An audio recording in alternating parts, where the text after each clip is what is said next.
Good afternoon प्यारे बच्चों। आज के गणित के कक्षा में आपका स्वागत करती हूँ। आज हम क्या देख रहे हैं? हम गुणा का आखिरी भाग देख रहे हैं, यानी कि अभ्यास। हमने अभ्यास का हल करना पिछले क्लास में ही शुरू कर दिया था। और आज की कक्षा में आज हम क्या देखने वाले हैं बच्चों? बाकी जो 5 प्रश्न पूछे गए हैं आपके अभ्यास में, उनका हल करने जा रहे हैं। आप लोग तैयार हैं मेरे साथ हल करने के लिए? आज हम गुणा पूरी तरह से सीख लेंगे, समझ लेंगे और उसका अभ्यास भी करके खत्म कर देंगे, और अगले क्लास में नया सा एक चैप्टर शुरू करेंगे। तो बच्चों, क्लास शुरू करने से पहले आपको याद दिलाती हूँ कि अगर आपको कोई भी डाउट हो तो आप बेझिझक पूछ सकते हैं। आपको पढ़ाना, सब समझाना के लिए हम यहाँ पे बैठे हैं। तो बेझिझक चैट बॉक्स में आपका जो भी डाउट है सब पूछ लीजिए। क्लास शुरू करने से पहले हम गुणा के गुणधर्म के बारे में भी देख लेते हैं, रिवीजन कर लेते हैं बच्चों। 3 गुणधर्म है मेरे प्यारे बच्चों ने ये तो थर्ड स्टैंडर्ड से ही पढ़ना शुरू कर लिया है, तीसरी कक्षा से ही पढ़ना शुरू कर लिया है। बट ये याद रखना बहुत मुख्य है बच्चों। तो पहला जो गुणधर्म है हमें क्या पता है? Very good. संख्याओं का क्रम बदल देने पर उनका गुणनफल नहीं बदलता है। क्या नहीं बदलता? गुणनफल नहीं बदलता। यानी कि 30 बार 10 या 10 बार 30 दोनों ही 300 रहेगा। क्योंकि हम क्या करते हैं, हम पंक्तियां और स्तंभों के बीच में जो प्रतिच्छेदन बिंदु है उनको ही गिनते हैं। तो कितने भी हम स्तंभ और पंक्तियों को अदला बदली कर लेंगे तो भी प्रतिच्छेदन बिंदु एक ही संख्या में आएगी। तो आप लोगों को ये पहला जो आपका गुणधर्म है आप लोगों ने समझ लिया है पूरी तरह। अभी जो दूसरा गुणधर्म जो है आपका, किसी संख्या और एक का गुणनफल सदैव वह संख्या ही होती है। उसका मतलब है कि वह संख्या की एक ही समूह है। ठीक है, यानी कि वह संख्या सिर्फ एक ग्रुप में आपको धारित किया गया है, वहां पे एक ही बार लिखा गया है। तो इसलिए वह संख्या ही आपको गुणनफल में पाई जाएगी। और तीसरा जो है आपका गुणधर्म, वह क्या है? तीसरा गुणधर्म क्या है बच्चों? कि किसी संख्या को शून्य के साथ गुना करेंगे तो गुणनफल शून्य रहेगा। ऐसे क्यों? हमने देखा था कि अगर 3 पंक्तियां बनाई और वहां पे कोई भी स्तंभ नहीं है तो प्रतिच्छेदन बिंदु बनते ही नहीं है, कोई भी बक्सा बनता ही नहीं है। तो उसका अर्थ है वहां पे शून्य प्रतिच्छेदन बिंदु है। इसलिए किसी संख्या और शून्य का गुणनफल सदैव शून्य ही होगा।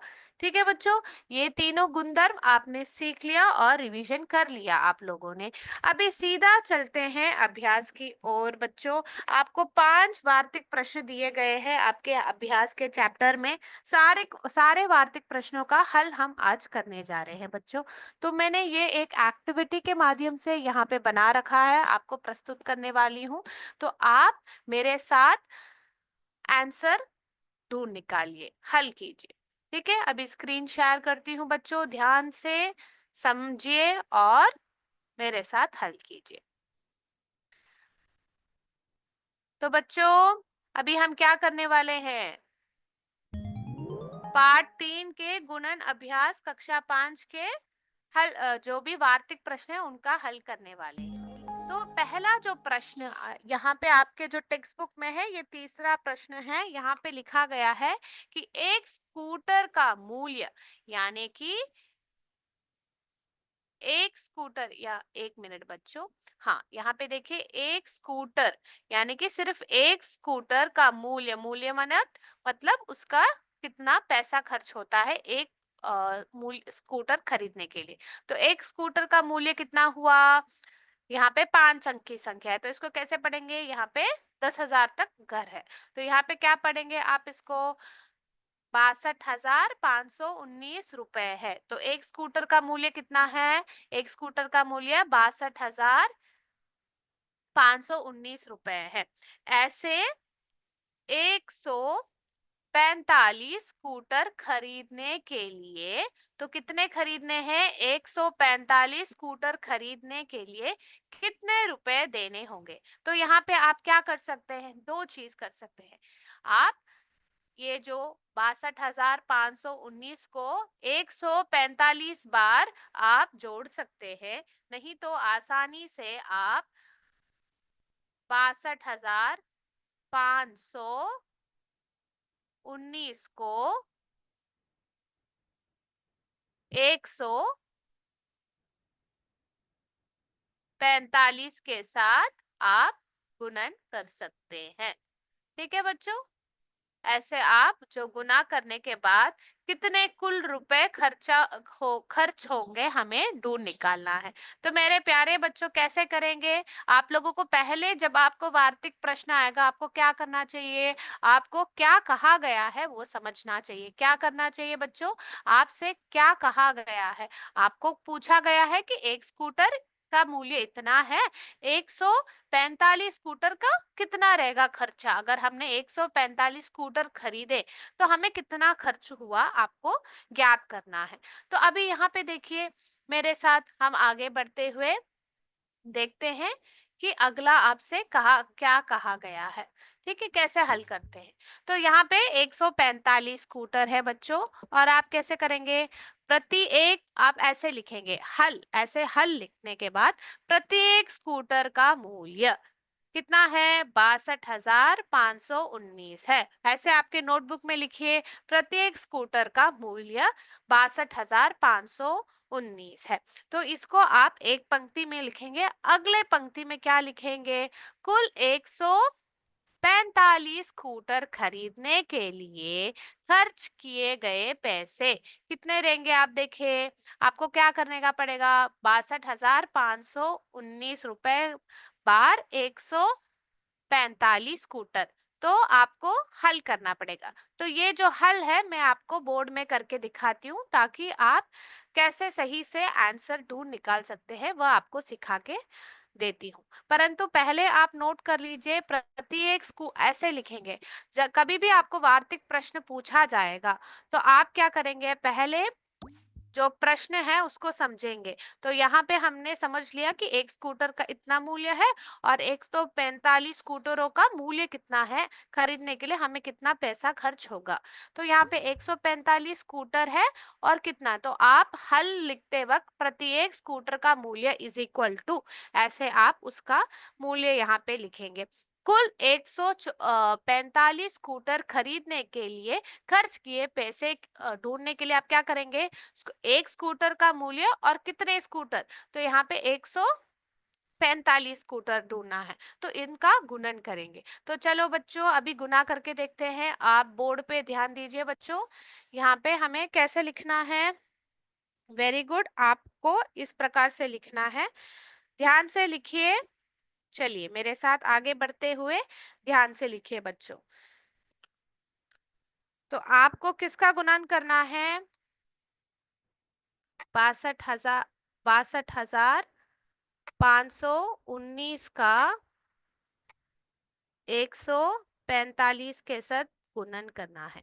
तो आप लोगों को तो पता है कैसे करते हैं। 5 इकाई का पहले 62,519 के साथ 5 बार 9 कितना होता है?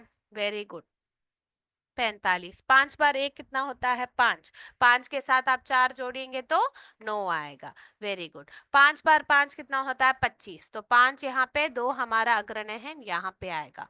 5 बार 2 कितना होता है? 10। 10 के साथ हमारे अग्रण्य को जोड़ना नहीं भूलना है, तो कितना होगा? वेरी गुड बच्चों, 12। तो एक हमारा अग्रण्य यहाँ पे। 5 बार 6 कितना होता है? Very good, 30। 30 के साथ 1 जोड़ेंगे तो 31 होता है बच्चों। तो 5 बार 62,519 कितना होता है? 3,12,595 होता है। अभी 4 के साथ गुणन करना है इन संख्या को। तो 4 के साथ गुणन करते वक्त क्या करेंगे? 4 कौन से स्थान पे है? दहाई के स्थान पे है। दहाई के स्थान पे मतलब यहाँ से ही हमें लिखना शुरू करना है। तो ये खाली जगह है, यहाँ पे शून्य डालेंगे, क्योंकि हम 40 को 62,519 के साथ हम गुना कर रहे हैं। अभी शुरू करें। 4 बार 9 कितना होता है बच्चों? 4 बार 9 चैट बॉक्स में बताइए। Very good, 36। 6 यहाँ पे, 3 यहाँ पे। 4 बार 1 कितना हुआ? 4। 4 के साथ हमें कितना जोड़ना है?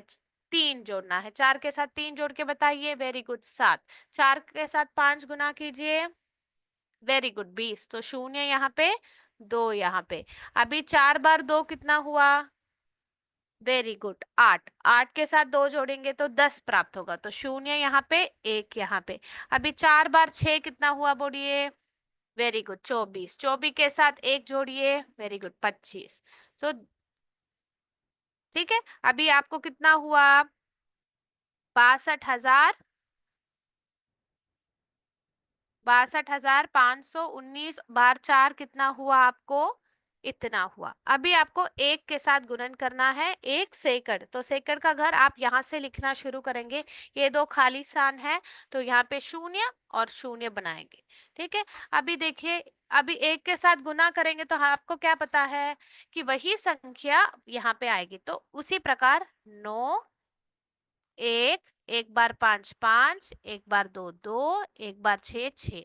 अभी इन गुणनफलों का हमें जोड़ करना है। जोड़ करते वक्त आंसर क्या आ रहा है मुझे चैट बॉक्स में बताइए। 5, 9 और 6 को जोड़ेंगे तो 15। वेरी गुड, एक हमारा अग्रनयन यहाँ पे। 1 और 9 को जोड़ेंगे तो 10, 10 और 5 को जोड़ेंगे तो 15, 15 के साथ जोड़ेंगे तो 22, 22। फिर यहाँ पे 2 और 2 4, 4 के साथ 1 तो 5। 1 और 5 को जोड़ेंगे तो 6। 3 और 5 को जोड़ेंगे तो 8। 8 और 2 को जोड़ेंगे तो 10। 0 यहाँ पे, 1 हमारा अग्रनयन यहाँ पे बच्चों। 6 और 2 को जोड़ेंगे तो 6 के बाद क्या आता है? 7 8, फिर ये 1 को 9।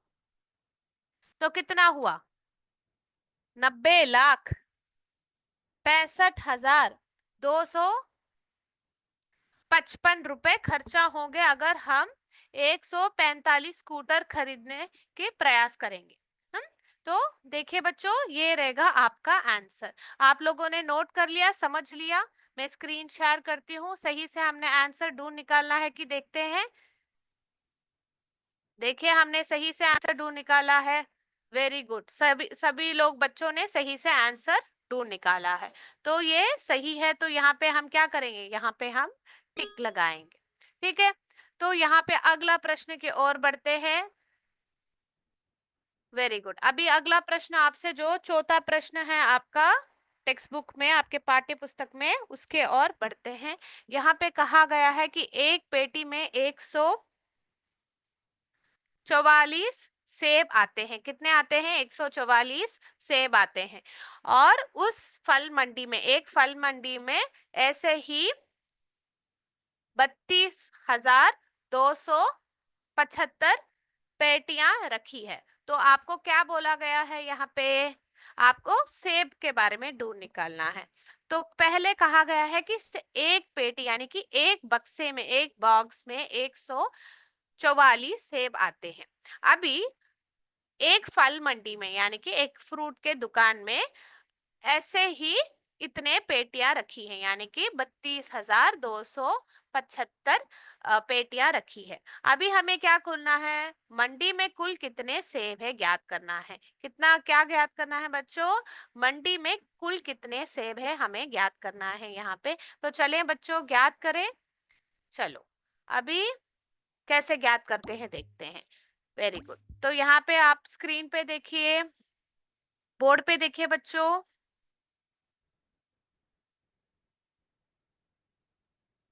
ठीक है, बोर्ड पे ध्यान दीजिए। तो हमें पता है कि एक पेटी में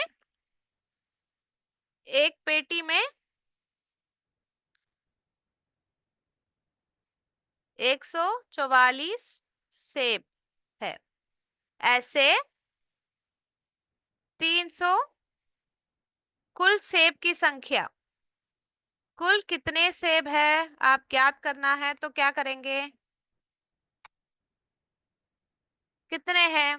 300, सॉरी बच्चों, 300 नहीं, 32,275 बार 144 सेब। तो ऐसे आप अगर गुना करेंगे तो आपको ज्ञात हो जाएगा कुल कितने सेब है। तो आप कैसे करेंगे, कैसे ज्ञात करेंगे? इसको इस प्रकार से लिखेंगे, जल्दी से लिखिए बच्चों। Very good. यहाँ पे ऐसे लिखेंगे 32,275 बार 144। 4 बार 5 कितना आएगा? बोलिए, 4 बार 5 आएगा 20। 4 बार 7 कितना आएगा?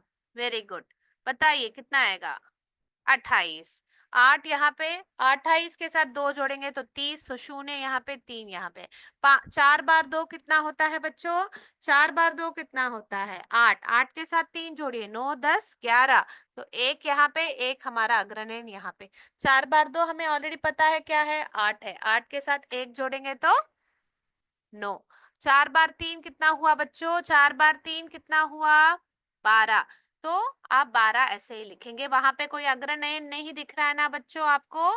तो आप इस प्रकार 2 यहाँ पे और 1 यहाँ पे लिखेंगे।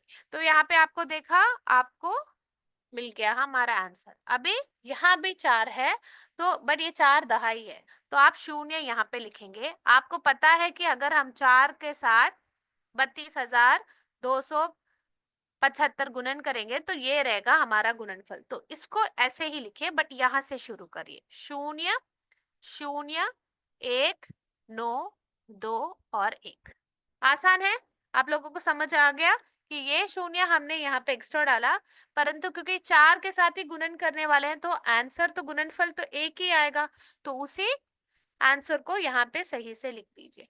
अभी आपको एक जो सेकंड के घर पे है उसके साथ गुना करना है, तो यहाँ से ही लिखना शुरू करना है। यहाँ पे 2 खाली स्थान है तो यहाँ पे 2 शून्य बनाएंगे। ठीक है। अभी 1 के साथ अगर किसी भी संख्या को गुना करेंगे तो वही संख्या यहाँ पे आएगी ना बच्चों। तो आप आसानी से क्या करेंगे, यहाँ पे 1 बार 5 5, 1 बार 7 7, 1 बार 2 2, 1 बार 2 2, 1 बार 3 3। अब ये सारे गुणनफलों का जोड़ लगाएंगे, योग लगाएंगे। 0 सब है तो 0 आएगा, यहाँ पे 0 है तो 0 आएगा। 1 और 5 को जोड़ेंगे तो 6 आएगा। 9 और 1 को जोड़ेंगे तो 10, 10 और 7 को जोड़ेंगे तो 17, 7 यहाँ पे, 1 हमारा अग्रनयन यहाँ पे। वापस 1 और 9 को जोड़ेंगे तो 10, 10 और 2 को जोड़ेंगे तो 12, 12 और 2 को जोड़ेंगे तो 14। ठीक है, ये स्पीड काफी ठीक है बच्चों, क्योंकि हमने तो जोड़ अच्छी तरह सीख लिया। आप 5वीं क्लास में हैं तो आपको अच्छी तरह आना चाहिए। 1 और 1 को लगाएंगे तो 2, 2 और 2 को जोड़ेंगे तो 3 4, 4 और 2 को जोड़ेंगे तो 5 6। वेरी गुड, 6 आएगा। फिर 1 और 3 को जोड़ेंगे तो 4। कितना आया देखते हैं, हमारा सही आंसर आया कि नहीं देखते हैं। देखते हैं, स्क्रीन शेयर करती हूँ बच्चों, हमारा आंसर सही है कि नहीं देखा, बताइए मुझे। घुमा के देखिए कितना आ रहा है। तो यहाँ पे देखिए सही से आंसर ढूंढ निकाला है हमने। 46,47,600 है सेब की संख्या। ठीक है, तो ये सही है, हमने सही से एक मंडी में, जो फल की मंडी में सही से ढूंढ निकाला है। अगला जो प्रश्न है अभी हम हल करें। सब बच्चों को कोई डाउट है? कोई भी डाउट है बच्चों आपको? आगे बढ़े? Yes, can we go move forward? ठीक है बच्चों, अभी तीसरे प्रश्न की ओर जाएंगे हम और देखेंगे कि हमसे क्या बोला गया है। यहाँ पे देखिए बच्चा क्या कर रहा है, कचरा डाल रहा है। तो यहाँ पे देखिए कहाँ पे, डस्टबिन में डाल रहा है, सही से कचरे की पेटी में। तो यहाँ पे देखिए एक घर से लगभग 1,200 ग्राम कचरा रोज निकलता है। तो प्रतिदिन आपको कितने ग्राम एक घर से निकलता है? 1,200 ग्राम। फिर एक 7 घरों से 365 दिनों में लगभग कितना कचरा निकलेगा? तो हमसे बोला है कि एक घर से, तो एक घर से क्या आ रहा है? 1,200 ग्राम कचरा रोज निकल रहा है। फिर 7 घरों से हमें कितना निकलना है, कचरा कितना ज्ञात करना है, और कितने दिनों के लिए? 300 65 दिनों के लिए। 365 दिन है तो एक साल में होता है ना, प्रति एक साल में कितने दिन होते हैं? 365। तो आपसे पूछा गया है कि एक साल में 7 घरों से कितना कचरा निकलता है। अगर प्रति एक दिन आपको 1200 ग्राम कचरा निकल रहा है तो आप क्या करेंगे? यहाँ पे कैसे इसका हल करेंगे बताइए चैट बॉक्स में, बताइए कैसे करेंगे। ठीक है, तो हम देखें इसका हल कैसे करेंगे। एक घर से प्रतिदिन एकत्रित कचरे की मात्रा कितनी है? 1200 ग्राम। ठीक है, आप ये पहले पंक्ति में लिखेंगे। एक घर से प्रतिदिन एकत्रित कचरे की मात्रा 1200 ग्राम। ठीक है, फिर अगले पंक्ति में लिखेंगे इसी तरह 7 घरों से प्रतिदिन एकत्रित कचरे की मात्रा। अगर आपसे पूछा गया हो, अगर आपसे पूछा गया हो कि आप एक घर से 365 दिन में कितने कचरा निकलता है, कितना कचरा निकलता है, तो आप सिर्फ एक घर के साथ, यानी कि एक घर में कितना निकलता है? 1200 ग्राम। 1200 ग्राम बार 365 आप करते थे, परंतु आपसे पूछा है कि 7 घरों में से कितना आता है। तो पहले आपको क्या ज्ञात करना है कि 7 घरों से कुल प्रतिदिन कितना कचरा निकल रहा है, आपको ज्ञात करना है। आपको समझ में आ गया? किसी को डाउट है? और एक बार कहना है। ठीक है, थोड़े बच्चों को समझ में नहीं आया तो मैं एक बार बोर्ड में ये करके दिखा रही हूँ। बोर्ड पे ध्यान दीजिए बच्चे, यहाँ पे बोर्ड पे ध्यान दीजिए। हमसे कहा गया है कि एक घर में घर से जो कचरा निकलता है वो प्रति, ये जो कचरा है बच्चों, तो 1200 निकल रहा है। ठीक है, 1200 ग्राम प्रतिदिन एक घर से। तो अभी हमें 7 घर से, कितने? 7 घर से 1, 2, 3, 4, 5, 6, 7। तो 7 घरों से आपको कितना पहले प्रतिदिन, एक दिन में, एक दिन में आपको 1200 ग्राम निकल रहा है। अभी 7 घरों से प्रतिदिन कितना निकल रहा है, तो आप क्या करेंगे? अगर आप 1200 को 7 बार जोड़ सकते हैं, नहीं तो 7 बार 1200 ग्राम आप ज्ञात कर सकते हैं। तो आप क्या करेंगे? 7 घरों से प्रतिदिन एक दिन में कितना आपको आ रहा है, आप देखेंगे कैसे करेंगे। 7 बार, तो आप ऐसे लिखेंगे 1200 ग्राम एक घर से निकल रहा है, तो 7 घर से कितना निकल रहा है, तो आप 7 के साथ गुणन करेंगे। तो गुना पहले करेंगे। 7 बार शून्य कितना हुआ? शून्य। 7 बार फिर शून्य कितना हुआ? शून्य। 7 बार 2 कितना हुआ? 14। 4 यहाँ पे, 1 यहाँ पे। 7 बार 1 कितना हुआ? 7। 7 के साथ 1 जोड़ेंगे तो 8। 8400 ग्राम कचरा प्रतिदिन 7 घरों से निकलता है, आपने ज्ञात किया है। पर आपका पूरा आखिरी जो सवाल है वो क्या था? क्या पूछा गया है आपसे? आपसे पूछा गया है कि 365 दिन में 7 घरों से कितना कुल कचरा निकल रहा है, आपसे पूछा गया है। तो आप क्या करेंगे? 7 घरों से कितना कचरा निकलता है प्रतिदिन? आपको पता है 8400 ग्राम। तो 365 दिन में कितना कचरा निकलता है, तो आप देखेंगे तो 8400 बार 365 करेंगे और उसका जो गुणनफल आएगा वही रहेगा हमारा सही आंसर। ठीक है, तो यहाँ तक आप लोगों को समझ में आ गया बच्चों? कोई डाउट है? आपको जो डाउट पूछा आपने, आपको समझ में आ गया? यहाँ पे आपको 2 बार गुना करना है। पहला जो गुणन करना है, जो हल करना है, पहला आपको ज्ञात करना है कि 7 घरों से प्रतिदिन कितना कचरा निकलना है, ज्ञात करना है। फिर दूसरा जो ज्ञात करना है आपको, दूसरा जो चीज आपको ज्ञात करना है वो क्या, ये आपका पहला आपको ज्ञात करना है कि प्रतिदिन 7 घरों से कितना निकल रहा है। फिर दूसरा चीज जो आपको ज्ञात करना है कि 365 दिनों में 7 घरों से कितना कचरा ज्ञात हो रहा है। तो आपको वो ज्ञात करके वहां का जो गुणनफल है यहाँ पे लिखना है। ठीक है बच्चों, तो आराम से आप कर सकते हैं ना। तो ये हल किया, अगर हमने इसका जब गुना किया तब हमें क्या आ रहा है आंसर, देखिए बच्चों, देखिए यहाँ पे हमारा जो आंसर रहेगा कितना ग्राम रहेगा, 30,66,000 ग्राम आपका गुणनफल रहेगा। तो ये रहेगा, इतना कचरा यहाँ से निकल रहा है। ठीक है, एकत्रित हो रहा है एक साल में, यानी कि 365 दिन में। ठीक है बच्चों, यहाँ तक आप लोगों को समझ में आ गया।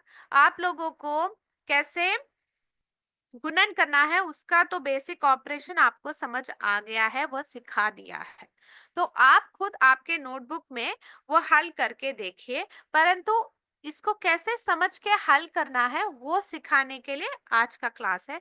तो अगर ये वार्तिक प्रश्न आपको आता है, आपको याद करना है कि 2 बार आपको गुणन करना है। पहला आपको याद करना है कि 7 घरों से पहले कितना कचरा निकलता है, और उसके बाद हमें ज्ञात करना है कि एक 365 दिन में कितना कचरा निकलता है, आपको ज्ञात करना है। ठीक है, इस प्रकार से आपको इसका हल करना पड़ेगा बच्चों। तो यहाँ पे देखिए ये रहेगा सही आंसर। तो अगला प्रश्न के और बढ़ते हैं बच्चों, इसका हल कैसे करते हैं हम यहाँ पे देखते हैं कि एक ट्रक से, बच्चों आपने वो समझ लिया कितना कचरा निकलता है, आपने देख लिया। तो आपने क्या सीखा यहाँ पे, क्या सीखा, जब हम कचरा डालते हैं हमें जो सूखा वेस्ट है और जो गीला वेस्ट है, यानी कि ड्राई वेस्ट और वेट वेस्ट को अलग अलग करके डालना है। यानी कि जो वेजिटेबल वेस्ट है, जो आपके यानी कि खाना बनाने के घर से, रसोई घर से जो बनता है, जो छिलके होते हैं वो अलग से डालना है।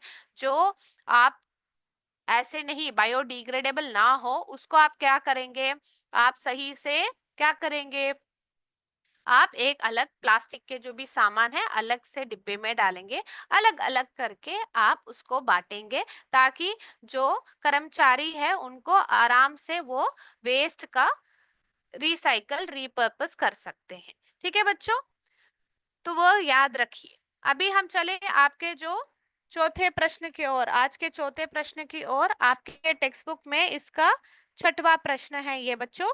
एक ट्रक से अधिकतम 11,265 किलोग्राम माल ढोया जा सकता है। यानी कि ये गुड्स का एक ट्रक है, उसमें से इतने किलोग्राम का माल आप ले जा सकते हैं प्रतिदिन। ऐसे 762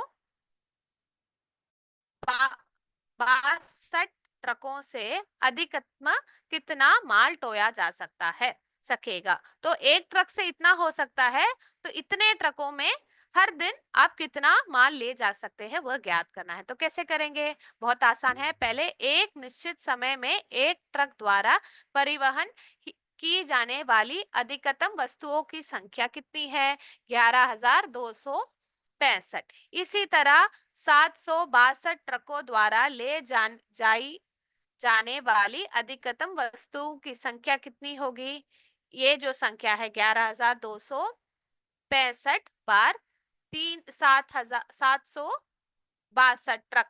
तो उसका जब आप गुणन करेंगे तो आपका आंसर ये आएगा। आप आंसर लिख के मुझे सही प्रकार से वर्कआउट करके फोटो भेजिए, मैं देखती हूँ आप लोगों ने सही से हल करना सीखा है कि नहीं। तो आंसर क्या रहेगा इसका, इसका आंसर रहेगा 85,83,930। ठीक है, आंसर आपके नोटबुक में लिख लीजिए बच्चों। Very good.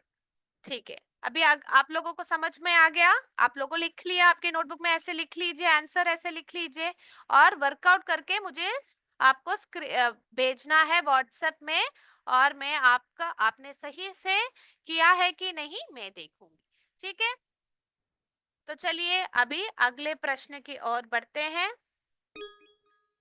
तो यहाँ पे इस बहुत आसान सा प्रश्न पूछा गया है कि एक अधिवर्ष में कितने घंटे होंगे। सिर्फ एक पंक्ति है और आपसे पूछा गया है एक अधिवर्ष में कितने घंटे होंगे। तो आपको क्या इसको हल करने के लिए आपको दो चीज याद रखनी है कि अधिवर्ष क्या है और एक घंटे में कितने, एक दिन में कितने घंटे होंगे, आपको याद रखना है। तो यहाँ पे बच्चों अधिवर्ष क्यों होता है, घंटे क्यों होते हैं, कि इतने ही घंटे एक दिन में क्यों होते हैं, हम पहले वो समझने की पूरी प्रयत्न करेंगे। तो बच्चों मैं आपके साथ वापस एक स्क्रीन शेयर कर रही हूँ, देखते हैं और समझते हैं। ठीक है।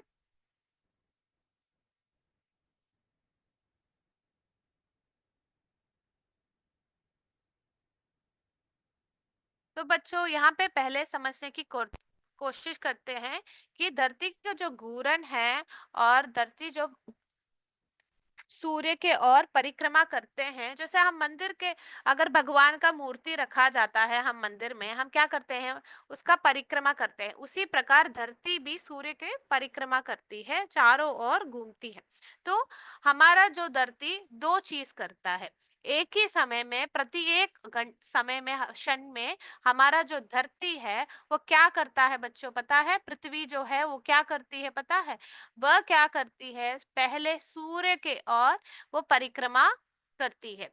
तो अपने ऑर्बिट में, इसको क्या करते हैं, ऑर्बिट में वह परिक्रमा करते हैं, ऐसे घूमती है। तो ऐसे घूम के चक्कर लगा के आने के लिए, परिक्रमा करने के लिए हमारे धर पृथ्वी को कितना समय लग जाता है पता है बच्चों, 365 दिन लग जाते हैं। परंतु प्रति एक 4 साल में एक बार, हर चौथे साल में हमारे धरती को परिक्रमा करने के लिए 366 दिन लग जाते हैं। कितने दिन लग जाते हैं बच्चों, 366 दिन लग जाते हैं। तो मेरे प्यारे बच्चों को ये बात समझ में आई कि क्या हो रहा है यहाँ पे। यहाँ पे मैं सही से दिखा रही हूँ, ये जो हमारी धरती है, पृथ्वी है, वह सूर्य की परिक्रमा यहाँ पे कर रही है। और क्या, कितने दिन लग जाते हैं परिक्रमा करने के लिए, साधारण इसमें 365 दिन लग जाते हैं। परंतु हर प्रति एक 4 साल में अधिवर्ष आता है। अधिवर्ष में 300, प्रति एक वर्ष में कितने दिन आते हैं, 365 दिन। परंतु एक अधिवर्ष में यानी कि एक लीप ईयर में कितने दिन आते हैं बच्चों, 366 दिन लग जाते हैं। तो इसको अंग्रेजी में क्या कहते हैं बच्चों, इसको अंग्रेजी में कहते हैं रेवोल्यूशन, यानी कि परिक्रमा। ठीक है। अभी आप लोगों को पता है कि एक दिन में आपको क्या कहा गया है कि हर एक अधिवर्ष में कितने घंटे हैं, आपको ध्यान देना है। तो एक दिन में, प्रति एक दिन में, प्रति एक दिन में आपको कितने घंटे हैं, कैसे पता चलेगा बच्चों, ये न है बच्चों, ठीक है। तो प्रति एक दिन में आपको कितने घंटे हैं, क्यों घंटे बदलते हैं, क्यों आपको दिन और रात होता है, क्योंकि हमारे जो अ, धरती है, पृथ्वी है, वह घूर्णन करता है। क्या करती है, घूर्णन करती है, किसके ओर घूर्णन करती है, ठीक है, हमारे पृथ्वी क्या करती है, अपने अक्ष के माध्यम से वह घूर्णन करती है, तो उसको कहते हैं रोटेशन, यानी कि घूर्णन पृथ्वी। तो उसके कारण वह कभी सूर्य का सूर्य की प्रकाश उस पे लगती है और कभी कभी सूर्य की प्रकाश उस पे लगती नहीं है। जिस तरफ में, जिस भाग पे सूर्य की रोशनी आपको धरती में आती है, पृथ्वी के अंदर आती है, वहां पे दिन, और दूसरे भाग में आपको रात होता है। तो अगर यहाँ पे सूर्य की रोशनी लग रही है तो इस भाग में आपको दिन आएगी, अगर सूर्य यहाँ पे है तो इस भाग में दिन और इस भाग में रात। परंतु देखा, आपका जो पृथ्वी है वह क्या कर रही है, वह घूर्णन कर रही है, तो दिन और रात बदलता रहेगा। तो इसको कहते हैं अंग्रेजी में, क्या कहते हैं, रोटेशन कहते हैं। तो बच्चों आप लोगों को पहले ये जो आपका प्रश्न है उसको हल करने के लिए आपको दो चीज समझनी थी। पहले का क्या था, रेवोल्यूशन क्या है, अधिवर्ष क्यों आता है और उसमें कितने दिन होते हैं। और फिर आपको ज्ञात करना था कि एक दिन में कितने घंटे हैं। तो एक दिन में बच्चों कितने घंटे पता है आपको? मैं आपको बताती हूँ। एक दिन में, वेरी गुड, चैट बॉक्स में आंसर आने लगे हैं। एक दिन में 24 घंटे हैं। कितने घंटे हैं? 24 घंटे हैं। तो आपको क्या करना पड़ेगा यहाँ पे? 366 बार 24 आपको करके एक दिन में कितने घंटे आ रहे हैं आपको ज्ञात करना पड़ेगा। तो बच्चों यहाँ पे हमने कैसे इसका हल किया देखते हैं बच्चों।